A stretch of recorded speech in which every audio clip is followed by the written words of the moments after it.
جو میرے ساتھ پڑھنے والے باقی سب لڑکوں کے پاس تھا۔ ان کے پاس پیسہ تھا، دولت تھی اور زندگی کی آسائشیں تھیں، جبکہ میرے پاس کچھ بھی نہیں تھا۔ میں ان امیر زادوں کی طرح کالج میں شوخیاں مارنا چاہتا تھا، اپنے نئے برانڈ کے فون کی، کپڑوں کی نمائش کرنا چاہتا تھا۔ میرے لیے وہ سب چیزیں بہت معنی رکھتی تھیں جو ان کے پاس تھیں، لیکن اس سب کے برعکس میرے پاس نہ دن کا چین تھا نہ رات کا آرام۔ میں دن میں کالج ہوتا تو شام کو اکیڈمی اور رات کو دیر تک پڑھائی کرتا رہتا۔ ابا بھی میرے پاس ہی بیٹھے اپنا کام کرتے رہتے تھے، اور جب تک میں اپنا کتابیں بند نہ کرتا وہ بھی کوئی نہ کوئی کام لے کر بیٹھے رہتے تھے۔ مجھے لگتا جیسے ابا نہیں چاہتے کہ میں ساری رات بیٹھ کر پڑھتا رہوں، اس لیے میں خود ہی ابا کا خیال کر کے جلدی اٹھ جاتا تاکہ ابا کو بھی آرام کرنے کا وقت مل جاتا، کیونکہ اس عمر میں دو دو نوکریاں کر رہے تھے اور ان کو آرام کی ضرورت تھی۔ میں جس طرح سے محنت کر رہا تھا مجھے یقین تھا کہ ایک نہ ایک دن میں ضرور کامیاب ہو جاؤں گا اور پھر ابا کو بھی دو دو نوکریاں کرنے کی ضرورت نہیں پڑے گی۔ ایسے میں میرے پاس اتنے پیسے اکٹھے ہوں گے کہ میں اپنی سب ضرورتیں پوری کر سکتا۔ مگر تب زندگی نے ایسا پلٹا کھایا کہ میری ساری جمع پونجی بہنوں کی شادی پر لگ گئی تھی، کیونکہ ان کے لیے بہت اچھے رشتے آئے تھے اور وہ دونوں پردیس جا بسی تھی۔ مجھے تو لگتا تھا کہ میری محنت رنگ لانے لگی تھی، لیکن میں نے اپنے لیے جو بھی جمع کیا تھا وہ سب میرے ہاتھ سے نکل گیا۔ کیونکہ میں ایک ذہین لڑکا تھا اس لیے کالج کے دوسرے سال میں ہی مجھے اسکالرشپ مل گئی، لیکن اس وقت میرا دھیان پڑھائی سے ہٹ گیا تھا اور میں صرف پیسے بنانے کے بارے میں سوچنے لگا تھا، کیونکہ میں پہلے اپنی زندگی میں کامیاب ہونا چاہتا تھا، کیونکہ میں جانتا تھا کہ زندگی میں سب سے زیادہ اہمیت صرف پیسے کی تھی اور لوگ بھی اس کی عزت کرتے تھے جس کے پاس دولت تھی۔ دولت کے بغیر تو کوئی کسی کو پوچھتا تک نہیں، لیکن اس وقت میں یہ نہیں جانتا تھا کہ اگر میرا دھیان پڑھائی کی طرف نہ جا سکا تو کسی ایسی طرف بھی تو جا سکتا ہے جہاں سے میں خود کو روک نہیں سکتا تھا۔ اور تبھی میرے سر پر ایک اور مصیبت آن پڑی۔ ابا جس کمپنی میں کام کرتے تھے وہاں ان کے ساتھ ایک حادثہ ہو گیا جس میں وہ اپنی آنکھوں سے معذور ہو گئے اور نبینا ہو گئے تھے، جس کا صاف مطلب تھا کہ ان کو اپنی دونوں نوکریوں سے ہاتھ دھونے پڑے تھے، اور پھر مجھے صرف اپنے لیے نہیں بلکہ ابا کے لیے بھی محنت کرنا پڑی تھی۔ مگر میں نہیں چاہتا تھا میں اپنی ساری جمع پونجی ابا پر لگا دیتا۔ میرا تو خواب تھا میں بھی دوسرے امیرزادوں کی طرح گاڑیوں میں گھومتا، مگر ابا کی وجہ سے یا تو بس مجھے محنت کرنا پڑتی تھی یا گھر میں رہ کر ان کا دھیان رکھنا پڑتا تھا۔ مجھے لگنے لگا تھا کہ میں ابا کی وجہ سے بس قید ہو کر رہ گیا تھا۔ ابا کے نبینا ہونے کے بعد جیسے میری زندگی نے ایک نیا رخ اختیار کر لیا تھا۔ میں جو کل تک اپنی مرضی کا مالک تھا اب کسی اور کی مجبوری کا قیدی بن چکا تھا۔ صبح سویرے اٹھ کر ابا کو نہلانا، ان کے کپڑے بدلوانا، ناشتہ تیار کرنا، دعائیں دینا اور پھر ان کے ساتھ اسپتال یا ڈاکٹر کے چکر لگانا، یہ سب کچھ تو میری روزمرہ زندگی کا حصہ بن گیا تھا۔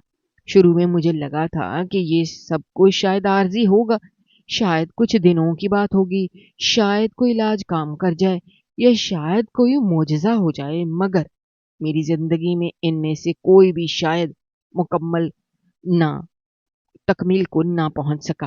مگر وقت گزرنے کے ساتھ ساتھ مجھے اندازہ ہونے لگا تھا کہ یہ سب صرف خواب ہی تھے کہ میں کبھی اپنی مرضی سے کچھ کر پاؤں گا۔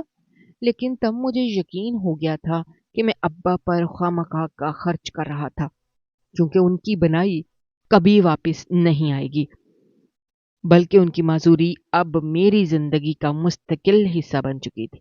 پہلے پہل تو مجھے ابا کے ساتھ ہمدردی محسوس ہوتی تھی، آخر وہ میرے باپ تھے جنہوں نے اپنی پوری زندگی محنت کر کے ہمیں پالا تھا۔ لیکن دن گزرتے گئے اور وہ ہمدردی رفتہ رفتہ مجھے ایک بوجھ لگنے لگی تھی۔ میری کلاس کے باقی لڑکے اپنے کیریئر بنا رہے تھے، کوئی یونیورسٹی جا رہا تھا، کوئی آن لائن بزنس شروع کر چکا تھا، کسی نے فری لانسنگ میں نام کمایا تھا، کسی کے پاس گاڑی، نوکری اور عزت تھی، لیکن میں میں صبح سے شام تک بس ابا کی آنکھیں بنا پھرتا تھا، ان کا ہاتھ تھامے راستے تلاش کرتا، ان کے لیے باتھ روم تک کا دروازہ کھولتا، ان کی ہر سانس پر پہرا دیتا۔ شروع میں کچھ رشتے دار آتے تھے، ہمدردی جتاتے تھے، راشن بھی دے جاتے تھے یا دو چار نوٹ تھما دیتے تھے، مگر جب انہوں نے بھی دیکھا کہ ابا کی حالت میں کوئی بہترین نہیں آ رہی تو وہ سب بھی آہستہ آہستہ غائب ہو گئے۔ اب بس میں اور ابا رہ گئے تھے، کیونکہ بہنیں تو پردیس میں تھیں، وہ تو روز روز ابا کے پاس نہیں آ سکتی تھیں، بس ایک دو بار ابا سے مل گئی تھی اور مجھے ہی نصیحت کر گئی تھی کہ میں ابا کا خیال رکھتا۔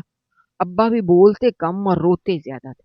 ایسے میں میری جوانی اندر ہی اندر سڑنے لگی، دل میں جلن سی محسوس ہوتی، ہر وقت یہ سوچاتی کہ میں نے آخر کیا گناہ کیا تھا؟ کیا میرے خواب دیکھنا غلط تھا؟ کیا مجھے بھی خوشحال زندگی گزارنے کا حق نہیں تھا؟ کیا مجھے بھی حق نہیں تھا کہ میں اپنی مرضی سے کچھ بنوں، کچھ حاصل کروں؟ کبھی کبھی جب ابا گہرے سناٹے میں بیٹھے ہوتے، میرا دل چاہتا میں ان پر چیخوں، انہیں کہوں کہ وہ میری زندگی برباد کر رہے تھے، میں ان کی وجہ سے پیچھے رہ گیا تھا، مگر پھر ان کے ہاتھ میرے چہرے کو چھو کر کہتے تھے، بیٹا اب تم ہی میری آنکھیں ہو اور تم ہی میری دنیا، اب تو مجھے جدھر کے کدھر جائے گا اور جو دکھائے گا وہی میں دیکھوں گا۔ اور میں ان کی باتیں سن کر اندر سے ٹوٹ جاتا تھا۔ یہ سب کہتے کہتے 2 سال گزر گئے۔ میں نے چھوٹے موٹے کام شروع کر دیے تھے، دن میں پارٹ ٹائم دکان پر کام کرتا، رات کو آن لائن کورسز کرنے کی کوشش کرتا، کیونکہ پڑھائی سے تو میرا دل ویسے بھی اچاٹ ہو گیا تھا، مگر ابا کی طبیعت اس قابل نہ ہوتی کہ میں کچھ دیر کے لیے بھی گھر سے دور جا سکتا تھا۔ انہیں ہر وقت کسی نہ کسی کی ضرورت ہوتی تھی، اور پھر میری زندگی میں ایک دن ایسا آیا جب میں واقعی تنگ آ گیا۔ وہ سردیوں کی ایک رات تھی، میں تھکن سے چور ہو چکا تھا، ابا کو نائٹ شوگر کا مسئلہ تھا اور آدھی رات کو ان کی طبیعت بگڑ گئی تھی۔ میں انہیں اسپتال لے گیا، میرے پاس گاڑی نہ تھی، بڑی مشکل سے میں نے سردیوں کی آدھی رات میں ایک رکشہ ڈھونڈا اور پھر اسپتال کی لمبی قطاروں میں کھڑا ہوا، ان کی دوائیں لیں۔ صبح جب میں گھر واپس آیا، میری آنکھوں کے آگے اندھیرا چھا گیا، کیونکہ میں ساری رات سو نہیں سکا تھا، تھکن الگ تھی۔ میں زمین پر گر گیا اور بے ہوش ہو گیا۔ جب آنکھ کھلی تو محلے کی ایک آنٹی جو ہماری ہمدرد تھیں اور کبھی کبھار کھانا بنا کر دے جاتی تھیں، وہ میرے سر پر ہاتھ پھیر رہی تھیں۔ ابا کی آواز کانوں میں گونج رہی تھی، بیٹا تو ٹھیک تو ہے؟ میں نے آنکھیں کھولیں اور ان کی طرف دیکھنے لگا۔ میرے دل میں عجیب سی کسک تھی، زبان پر صرف ایک ہی سوال تھا کہ کیا میری زندگی بس یہی رہ گئی ہے؟ ان دنوں میں نے خود سے باتیں کرنا شروع کر دی تھی۔ میں آئینے کے سامنے کھڑے ہو کر خود سے سوال کرتا اور پھر خود ہی ان سوالوں کے جواب بھی دیتا، اور اکثر خود پر غصہ کرتا۔ میرے اندر ایک لاوا سا تھا جو پھٹنے کو تیار تھا۔ پھر ایک دن میں نے ایک فیصلہ کر لیا کہ بس اب اور نہیں۔ میں نے ابا سے کہا، ابا میں بھی ملک سے باہر جانا چاہتا ہوں اور کوئی کام کرنا چاہتا ہوں، کچھ بننا چاہتا ہوں۔ ابا حیران ضرور ہوئے تھے، مگر پھر کہنے لگے، تو چلا جا بیٹا، میں کون ہوتا ہوں تجھے روکنے والا؟ میں جانتا تھا کہ وہ بھی صرف الفاظ تھے، جبکہ ان کے دل میں ایک طوفان تھا، مگر میں نے دل سخت کر لیا۔ مگر ایک فکر مجھے ستانے لگی، اگر میں ایسے ہی چلا گیا تو لوگ مجھے باتیں کریں گے، جوان بیٹا نبینا باپ کو تنہا چھوڑ کر چلا گیا۔ میں دوہری مصیبت میں پھنس چکا تھا، مجھے کچھ سمجھ ہی نہیں آ رہا تھا کہ آخر میں کیا کرتا۔ اور پھر میں نے اپنے دل کی سنی تھی اور ابا کو چھوڑنے کا فیصلہ کر لیا تھا۔ اس دن میں نے سارا وقت ابا کے ساتھ گزارا، ان کو بہلانے لگا تھا کہ وہ ٹھیک ہو جائیں گے، کیونکہ مجھے ایک ڈاکٹر کا پتہ معلوم تھا جو ان کا علاج کر سکتا تھا۔ میری بات سن کر ابا کی آنکھوں میں نمی تیرنے لگی، مگر میرا دل تب بھی نرم نہیں پڑا تھا۔ میں نے یہ نہیں سوچا کہ میں کیا کرنے جا رہا تھا، بلکہ میں تو جو ٹھان لیا تھا کسی بھی صورت میں اس سے پیچھے نہیں ہٹ سکتا تھا۔ میں نے ابا کو نہلایا، ان کو صاف ستھرے کپڑے پہنائے، پھر ان کو لے کر شہر کی طرف چل پڑا۔ سارے راستے میں ان کے ہاتھ کو اپنے ہاتھوں میں لیے بیٹھا رہا اور ان کو دیکھتا رہا۔ ان کی آنکھوں میں خوشی تھی کہ اب وہ دیکھ سکیں گے، ان کی بینائی واپس آ جائے گی، اور میں یہ سوچ رہا تھا کہ اب میں دوبارہ کبھی ان کو نہیں دیکھ پاؤں گا۔ میں ان کو لے کر شہر کے ایک بڑے اسپتال میں گیا تھا اور پھر ان کو ایک جگہ بٹھا کر ان سے یہ کہتے ہوئے وہاں سے چلا گیا تھا کہ میں ڈاکٹر کا پتہ معلوم کر کے آتا ہوں۔ میں ان کو بہت دور تک دیکھتا رہا، میری آنکھوں میں آنسو تھے، مگر میں اب مزید ان کا بوجھ نہیں اٹھا سکتا تھا۔ میری اپنی بھی زندگی تھی۔ اسپتال کے گیٹ سے باہر نکلتے وقت میرا دل ایک عجیب سی سنسناہٹ سے بھر گیا تھا۔ میں نے آخری بار مڑ کر دیکھا تو ابا وہیں بینچ پر بیٹھے تھے میرے انتظار میں۔ اس دن میں نے ابا کو بہت غور سے دیکھا تھا کیونکہ مجھے لگا شاید میں اب ان کو دوبارہ کبھی دیکھ نہیں سکوں گا۔ ان کے چہرے کی جھریوں میں اضافہ ہو گیا تھا، ان کی جھکی ہوئی کمر کچھ اور جھک گئی تھی، جیسے وہ وقت کی تھکن کا بوجھ اپنے کندھوں پر اٹھائے ہوئے تھے۔ میں جانتا تھا کہ میں نے ان کا ہاتھ چھوڑ کر صرف ان کی انگلیاں نہیں بلکہ ان کی برسوں کی امید بھی چھوڑ دی۔ جب میں ایک دم واپس آیا، ان کے سامنے کھڑا ہو کر ان کو سر سے پاؤں تک دیکھا تھا تاکہ ان کا وجود کے ایک ایک حصہ اپنے ذہن میں نقش کر سکتا۔ اور پھر میں نے فاصلے پر بیٹھی ایک بوڑھی اماں سے کہا وہ میرے ابا کا خیال رکھتی جب تک میں ڈاکٹر کو لے کر نہ آ جاتا۔ اس عورت کو ابا کا خیال رکھنے کا کہہ کر مجھے اتنی تسلی تو ہو گئی کہ چلو کوئی تو ان پر نظر رکھے گا، ان کا خیال رکھے گا، مگر کب تک یہ میں نہیں جانتا تھا۔ اور پھر میں نم آنکھوں کے ساتھ ابا کو ہمیشہ کے لیے چھوڑ کر وہاں سے نکل گیا تھا۔ پھر میں بھاگتا ہوا بس کے اڈے تک گیا تھا۔ مجھ سے جتنا جلدی ہو سکتا تھا میں وہاں سے نکل جانا چاہتا تھا تاکہ میرا دل دوبارہ ابا کی طرف کھینچا نہ چلا جاتا۔ میری جیب میں کچھ روپے تھے، میں نے بس کا ٹکٹ خریدا اور ایک نئی زندگی کی طرف نکل پڑا، یا کم از کم مجھے ایسا لگتا تھا کہ اب میری زندگی میں سکون آ جائے گا۔ میں کافی عرصے میں خود کو بس یہی یقین دلاتا رہا کہ میں نے ٹھیک کیا، کیونکہ میرے پاس بھی تو جینے کا حق تھا۔ میں غلام تو نہیں تھا کہ ساری زندگی ابا کے سائے میں گزار دیتا اور اپنے ارمانوں کا، اپنی خواہشات کا گلا گھونٹ دیتا۔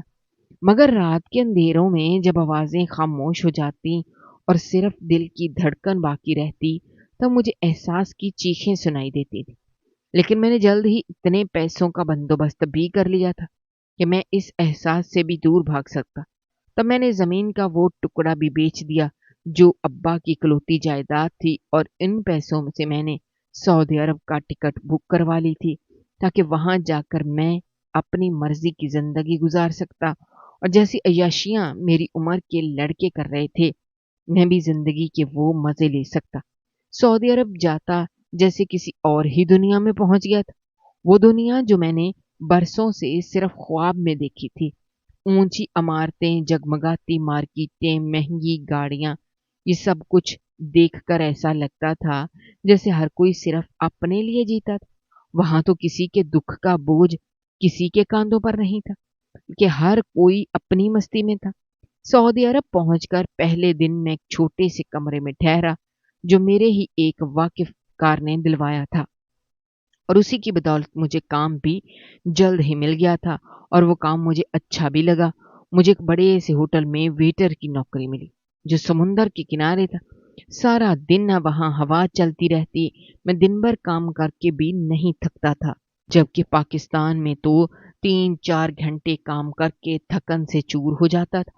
کام کرنے کے بعد میں دوبارہ کمرے میں چلا جاتا اور رات بھر آرام کرتا، کبھی کبھار دوستوں کے ساتھ مل کر کسی کمرے میں بیٹھ کر موبائل پر فلمیں دیکھتا رہتا۔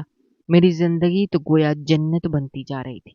میں سوچتا تھا اگر میں ابا کو چھوڑ کر سعودی عرب جانے کا فیصلہ نہ کرتا تو شاید ابھی بھی ابا کے ساتھ وہی گھسی پٹی زندگی گزار رہا ہوتا جس کا کوئی فائدہ ہی نہیں تھا۔ میں سعودی عرب کی رونقوں میں خود کو یہ یقین دلاتا رہتا کہ اصل زندگی تو یہ تھی جو اب شروع ہوئی تھی، یہی تو وہ آزادی تھی جس کے لیے میں نے سب کچھ چھوڑ دیا، اور سب کچھ چھوڑ کر میں نے اچھا ہی تو کیا تھا۔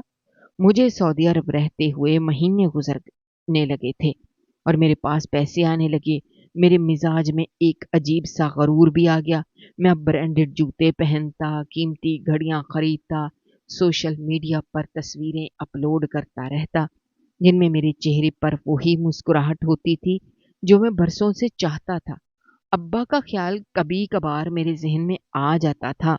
جب کبھی میں تھک جاتا، رات کو کمرے میں اکیلا بیٹھتا، تو ایک خیال آتا تھا کہ ابا کہاں ہوں گے؟ کیا وہ اب بھی نبینا ہی ہوں گے؟ میرے بعد کون ان کا سہارا بنا ہوگا؟ مگر پھر میں فوراً خود کو ڈانٹ دیتا، نہیں، مجھے ان کے بارے میں نہیں سوچنا چاہیے۔ وہ تو میرے ماضی کا حصہ تھے، جن کو چھوڑ کر میں نے اپنی زندگی نئے سرے سے شروع کی تھی۔ اس لیے اب مجھے ان کو بھول ہی جانا چاہیے تھا۔ ابا کو چھوڑ دینے کا راز میں نے ہمیشہ اپنے سینے میں رکھا تھا۔ میں نے کبھی کسی کو نہیں بتایا تھا کہ میں اپنے باپ کو اسپتال میں چھوڑ کر بھاگ آیا تھا، صرف اس لیے کہ میں مزید ان کے ساتھ رہ کر اپنی زندگی کو رونقوں سے دور نہیں رکھ سکتا تھا۔ میری زندگی کے وہ چند گھنٹے میری روح کے سب سے تاریک کونے میں دفن ہو گئے تھے۔ سعودی عرب کی رونقوں نے تو جیسے میری آنکھوں پر ایک ایسا پردہ ڈال دیا تھا کہ مجھے کچھ بھی نظر نہیں آتا تھا، نہ ماضی، نہ کسی کا درد، نہ ضمیر۔ اگر مجھے کچھ نظر آتا تھا تو وہ تھا سعودی عرب کا شاندار لائف سٹائل، اس کی چمکتی سڑکیں، ہاتھ میں پکڑے مہنگے موبائل، ایئر کنڈیشنڈ مالز، اور ان کے بیچ ایک ایسا جو میں کامیاب دکھائی دیتا تھا۔ میں اب ان لڑکوں میں شامل ہو چکا تھا جو سوشل میڈیا پر اپنے لائف سٹائل دکھا کر واہ واہ سمیٹتے تھے۔ ہر تصویر میں میری مسکراہٹ مکمل ہوتی تھی، مگر حقیقت میں وہ تصویر جھوٹی تھی، خوبصورت مگر کھوکھلی، کیونکہ میں نے دکھاوے کا لبادہ اڑ رکھا تھا تاکہ سب لوگ میری تعریف کریں اور میں ان کی داد وصول کر سکوں۔ میں خود سے یہی جھوٹ بولتا رہا کہ سب کچھ ٹھیک تھا اور میں نے جو بھی فیصلہ کیا تھا وہ بھی بالکل ٹھیک تھا۔ مگر مسئلہ یہ تھا کہ جھوٹ جتنا بھی خوش رنگ ہو، وہ اندر سے سچ کو چاٹتا ضرور ہے۔ ایسی ایک رات تھی جب میں ایک پارٹی سے واپس آ رہا تھا۔ اس رات میں کافی نشے میں تھا۔ دوستوں نے خوب ہنسی مذاق کیا، لڑکیوں کی باتیں کی تھیں، لیکن جیسے ہی میں اپنے کمرے میں داخل ہوا تھا، ہر چیز ایک سناٹے میں بدل گئی تھی۔ بستر پر بیٹھتے ہی ایک پرانا خواب پھر سے لوٹ آیا، وہی خواب جسے میں کئی سالوں سے پیچھا چھڑوا رہا تھا، وہی خواب جس میں ابا مجھے اس بینچ پر بیٹھے پکار رہے تھے جس پر میں ان کو چھوڑ آیا تھا، اور میں دور ہوتا جا رہا تھا، یہاں تک کہ ان کی آواز مدھم ہو گئی تھی اور اچانک ہی میں ہڑبڑا کر اٹھ بیٹھا تھا۔ میرا دل زور زور سے دھڑک رہا تھا، ماتھے پر ٹھنڈا پسینہ تھا۔ میں بہت عرصے سے یہ خواب بار بار دیکھ رہا تھا۔ میں سوچنے لگا کہ مجھے یہ خواب کیوں بار بار آتا ہے؟ میں نے کوئی بہت بڑا گناہ کر لیا تھا جو ماضی میرا پیچھا نہیں چھوڑ رہا؟ مگر تبھی میرا ضمیر مجھے ملامت کرنے لگتا کہ وہ خواب نہیں بلکہ وہ تو حقیقت تھی جس سے میں جان چھڑوا رہا تھا۔ اگلے دن میں نے پہلی بار سچ کو کھول کر سوچا تھا۔ میں نے سوچا اگر میں ابا کو اسپتال نہ چھوڑتا تو کیا ہوتا؟ شاید میری زندگی ویسے ہی مشکل ہوتی، مگر میرا دل تو پرسکون ہوتا، یا شاید وہ خوش نہ ہوتے مگر مجھے دعائیں دیتے۔ اماں تو ویسے ہی نہیں تھی، ایک ابا ہی تو تھے، اور ان کو بھی میں نے خود ہی چھوڑ دیا تھا۔ میں نے دل کو بہلانے کی کوشش کی تھی، مگر اب وہ بہلنے والا نہیں تھا۔ میں نے اگلی ہی فلائٹ سے واپسی کا فیصلہ کر لیا تھا۔ نہ میں نے کسی دوست کو کچھ بتایا، نہ ہی کوئی سوشل پوسٹ ڈالی تھی، بس ایک چھوٹا سا بیگ اٹھایا تھا اور وطن واپس ابا کے پاس روانہ ہو گیا تھا۔ پاکستان کی زمین پر قدم رکھتے ہی ہوا کا ایک ٹھنڈا جھونکا میرے چہرے سے ٹکرایا تھا، جیسے برسوں بعد کسی ماں کی گود میں لوٹا تھا، مگر اس گود میں اب گرم جوشی نہیں تھی، صرف مٹی کی خاموشی تھی۔ میں سیدھا اپنے گاؤں ہی گیا تھا جہاں پرانا گھر تھا۔ جیسے جیسے میں اپنے گھر کی طرف بڑھ رہا تھا، میرے دل کی دھڑکن بے ترتیب ہو رہی تھی۔ مجھے کچھ سمجھ نہیں آ رہا تھا کہ میں ابا سے کیا کہوں گا، ان کو کیا جواز پیش کروں گا کہ میں ان کو چھوڑ کر کیوں چلا گیا تھا۔ اور جیسے ہی میں اپنے گھر والی گلی میں داخل ہوا، میں نے دیکھا کہ وہاں میرے گھر کے باہر بہت رش تھا۔ وہاں بڑی بڑی گاڑیاں کھڑی تھیں، بہت سے لوگ جیسے کسی سے ملنے کے انتظار میں کھڑے تھے۔ پہلے تو مجھے لگا کہ شاید میں غلط گھر کے سامنے جا کر رکا تھا، مگر نہیں، وہ میرا ہی گھر تھا جس کو میں چھوڑ گیا تھا۔ مگر وہ اب ویسا نہیں رہا تھا، وہ تو اب ایک عالی شان گھر بن چکا تھا۔ جیسے ہی میں گھر کے اندر داخل ہوا تو گھر کے اندر بہت سے لوگ کا ایک ہجوم تھا۔ سامنے میں اپنے ابا کو دیکھ کر حیران رہ گیا کیونکہ میرے ابا تو ایک بڑی سی کرسی پر بیٹھے تھے۔ انہوں نے سفید اجلے ہوئے کپڑے پہنے ہوئے تھے۔ ان کے چہرے پر وہی مان، وہی وقار جو کبھی میں نے نہیں دیکھا تھا۔ ان کے سامنے کچھ لوگ بڑے ادب سے ان کی بات سن رہے تھے۔ ایک نوجوان ان کے پاؤں دبا رہا تھا۔ مجھے اپنی آنکھوں پر یقین نہیں آیا کہ کیا وہ میرے ابا تھے۔ میں نے خود سے کہا، میرے قدم لڑکھڑا گئے تھے۔ میں جیسے جیسے آگے بڑھ رہا تھا میرے دل میں سوالوں کا طوفان مچ رہا تھا۔ سوچنے لگا کہ کیا وہ سب میری آنکھوں کا دھوکا تھا؟ ابا تو نبینا تھے اور میں نے تو انہیں بے یار و مددگار چھوڑ دیا تھا۔ تبھی ایک شخص میری طرف آیا، مجھے پہچان کر خوش ہو کر مجھ سے ملا اور کہنے لگا، آپ برسوں بعد آئے ہیں، آئیے آپ کے ابا اندر آپ کا ہی انتظار کر رہے ہیں۔ میرے قدم جیسے زمین نے پکڑ لیے۔ سوچنے لگا، ابا کو تو میں ایک سڑک کنارے چھوڑ آیا تھا، پھر بھی وہ میرا انتظار کر رہے تھے۔ میں ابا کے پاس گیا تو ابا کی نظریں جو اب روشن تھیں میری طرف اٹھیں۔ لمحہ بھر کو انہوں نے مجھے دیکھا، پھر ہولے سے مسکرائے اور مجھے گلے لگا کر کہنے لگے تھے، آ گیا میرا بیٹا۔ ان کی آواز وہی تھی مگر اب اس میں کمزوری نہیں، طاقت تھی۔ میں ایک دم سے گھٹنوں پر بیٹھ گیا اور میری آنکھوں سے آنسو بہنے لگے تھے۔ ابا، میں نے آپ کو چھوڑ دیا تھا، بس میں یہی دہراتا رہا، مگر ابا نے میرے سر پر ہاتھ رکھا، دھیرے سے مجھے کہنے لگے تھے، پتروں کی خطائیں باپ معاف کر دیا کرتے ہیں۔ تم نے مجھے دنیا کے سہارے سے الگ کیا تھا مگر اللہ نے مجھے اپنا سہارا دے دیا، اور آج دیکھ میں بھلا چنگا تیرے سامنے ہوں۔ میں حیرت سے ان کی طرف دیکھتا رہا۔ تب ابا مجھے کہنے لگے کہ بیٹا تم تو چلے گئے لیکن تمہارے ابا نے ہار نہیں مانی۔ میں بہت دیر تک وہیں بیٹھا تمہارا انتظار کرتا رہا مگر تم نہ آئے، لیکن جس ادارے میں نے 20 سال ایمانداری سے نوکری کی تھی، وہاں کے ایک افسر نے مجھے وہاں دیکھ لیا۔ وہ اسپتال اسی کے بیٹے کا تو تھا، وہیں اس نے میرا علاج کروایا اور میری بینائی واپس آ گئی۔ تب میں نے اس افسر کو اور اس کے بیٹے کو بہت دعائیں دیں کہ اللہ ان کی ہر مراد پوری کرے۔ اس افسر کے بیٹے کے گھر 12 سال بعد اولاد ہوئی تو ان کو لگتا کہ وہ میری دعاؤں کی وجہ سے ہوئی ہے۔ بس اس کے بعد سے تو یہ بات سارے گاؤں میں پھیل گئی تھی کہ میری دعا بہت جلد قبول ہوتی ہے، اس لیے لوگ مجھ سے دعائیں کروانے آتے ہیں۔ بیٹا، میں نے تمہارے لیے بھی بہت دعا کی تھی کہ تم جدھر بھی ہو خیریت سے رہنا اور تمہیں وہ سب مل جائے جس کے لیے تم مجھے چھوڑ گئے تھے۔ ابا کے چہرے پر شکوہ نہیں تھا لیکن میرے چہرے پر ندامت ضرور تھی کہ میرا باپ جس سے دنیا دعائیں کروانے آ رہی تھی میں نے اسے چھوڑ دیا تھا، لیکن آج میں ساری دنیا کو چھوڑ سکتا ہوں، اپنے ابا کو نہیں، کیونکہ ان کی دعائیں ہی تھیں جو مجھے سعودی عرب جیسے ملک میں اتنی آزائشیں ملی تھیں اور قسمت مجھ پر مہربان رہی تھی۔ ناظرین، آپ کو ہماری آج کی یہ کہانی کیسی لگی؟ کمنٹ باکس میں اپنے رائے کا اظہار کرنا مت بھولیے گا، اور اگر آپ ہمارے چینل پر نئے ہیں تو چینل کو سبسکرائب کرنا بھی مت بھولیے گا۔ شکریہ، اللہ حافظ۔